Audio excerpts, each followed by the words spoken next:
Jacques Carle, bonjour. Bonjour. Vous dites la sécurité alimentaire ne doit plus être bradée. Expliquez-moi un peu.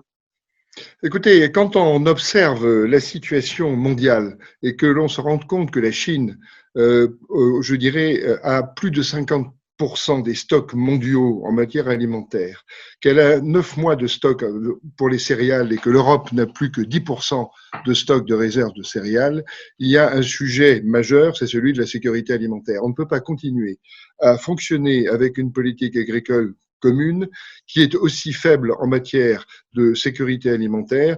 En fait, on est au vent de toutes les évolutions sur les marchés mondiaux, qui sont des marchés extrêmement spéculatifs, et ça a un effet extrêmement dangereux et négatif sur le revenu des agriculteurs.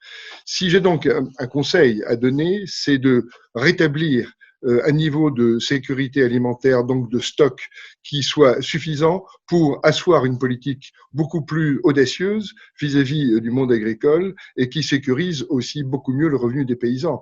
Parce qu'il y a, je dirais, cette espèce d'hypocrisie de l'OMC qui est partie de l'idée que les marchés étaient autorégulateurs et que donc finalement il suffisait d'ouvrir les frontières que pour tout aille pour le mieux dans le meilleur des mondes. Ce n'est absolument pas le cas. La crise sanitaire récente le démontre. Il faut avoir un minimum de stock correspondant à la sécurité qui permet de développer une politique. Aujourd'hui, on ne peut plus réformer la PAC justement faute d'une sécurité alimentaire suffisante. Et au niveau international, on sera plus fort aussi pour mettre en place une nouvelle coopération internationale qui ne sera pas fondée que sur des négociations à l'OMC, mais qui, dans le cadre de l'ONU, serait bâtie sur la base d'un Conseil de sécurité alimentaire mondial qui donnerait d'ailleurs à la France un rôle beaucoup plus important qu'elle n'en a aujourd'hui dans le concert des nations.